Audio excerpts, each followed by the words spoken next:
보노보 원숭이에 대해서 들어보셨나요? 그들은 얼마 전까지만 해도 침팬지와 같은 종으로 취급되었지만 최근에서야 독립된 종으로 인정받았습니다. 이처럼 침팬지와 비슷한 외견을 가진 보노보 원숭이는 정작 침팬지와는 두드러지는 차이점을 보이는데, 대표적으로 갈등을 해결할 때 침팬지 무리는 주로 폭력적인 과정을 행사하였고, 반면 보노보 무리는 비교적 평화적인 과정을 보였다는 것입니다. 보노보 원숭이는 침팬지와 함께 인간과 제일 가까운 동물로 꼽히며 이들은 인간 사회를 연구하는 데 중요한 역할을 맡고 있습니다. 과연 그 이유는 무엇일까요? 그 답은 바로 보노보의 성문화로부터 찾을 수 있었습니다.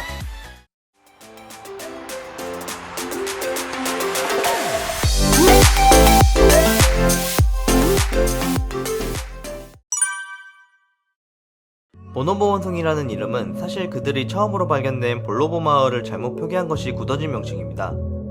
보노보 원숭이는 과거 인간과 침팬지와 서로 같은 상위 공동조상으로부터 기인했다고 알려져 있습니다.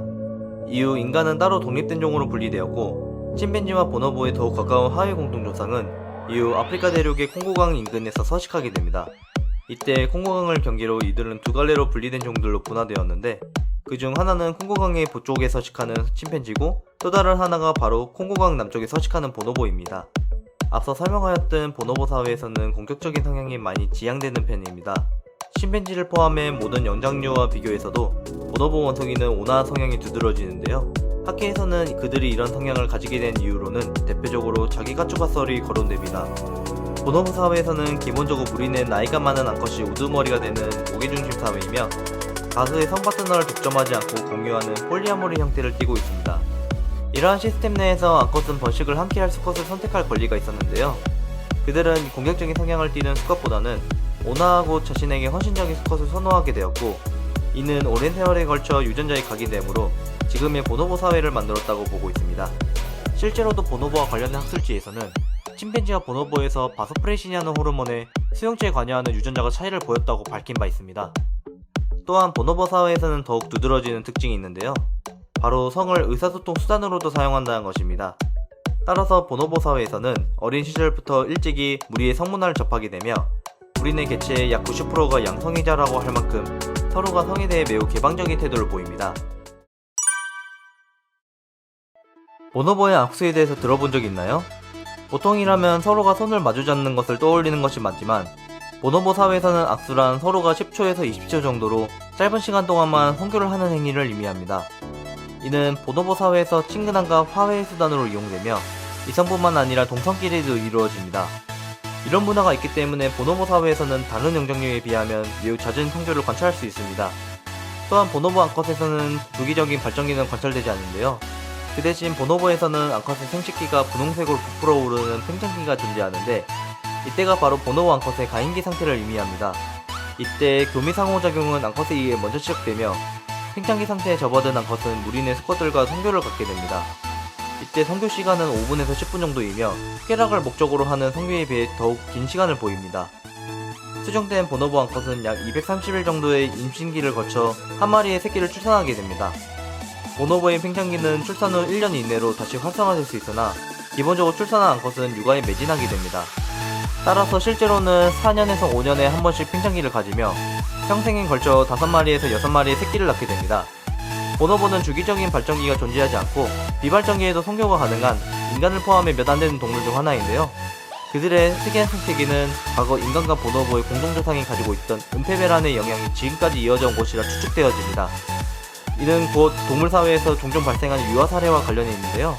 일부 동물들은 수컷들의 유아 사례에 대항해 자신의 발정기를 수컷으로부터 숨기고, 비발정기에도 다수의 수컷과 교미를 하며 수컷들이 자신의 유전자일지도 모르는 새끼를 함부로 죽이지 못하게 방지하는 번식 시스템을 구현했는데, 이가 바로 은폐배란입니다. 비록 보노보에서는 은폐배란이 태화되어 직접적으로 관찰되지 않았지만, 보노보의 성기능에서 은폐배란과 많은 공통점을 가지고 있다는 것이 바로 그 이유입니다. 또한 이는 곧 보노보 사회가 평화롭게 돌아가는 메커니즘의 중요한 요소이기도 합니다. 앞서 설명하였듯 보노보의 암컷은 여러 수컷과 성교를 갖기 때문에 통상적으로 어떤 수컷의 새끼인지를 알기는 어렵습니다. 때문에 보노보 새끼의 육아는 기본적으로 어미가 맡게 되며, 나아가서는 무리네 인원들이 공동으로 새끼를 같이 보살핍니다.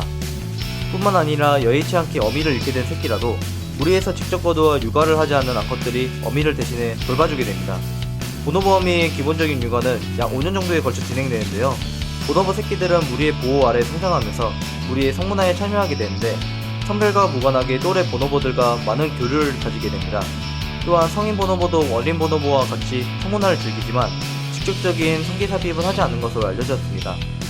보노보 새끼들은 기본적으로 7살 무렵에 사춘기 접하게 되는데 이때부터 성별에 따라 많은 차이를 보이게 됩니다. 사춘기가 지난 수컷은 이후에도 어미와 같은 무리에 나오며 향후에도 어미에게 케어를 받으며 살아가게 됩니다. 또한 수컷은 어미의 사회적 지위에 많은 영향을 받으며 어미의 주선하에 다양한 암컷들과 성행위를 가지는 기회를 얻기도 합니다. 반면 암컷은 사춘기가 지나면 기존의 무리를 떠나 새로운 무리로 섞여 들어가게 됩니다. 이는 근친교배를 방지하는 것과 동시에 무리의 유전자를 계속 영위하기 위함인데요. 새로운 무리에 참여한 암컷은 13살 정도 되면 새끼를 잉태할 수 있게 되며 새끼를 가짐으로써 무리에서 인정받게 되면서 무리 내 사회적 지위가 높아지게 됩니다.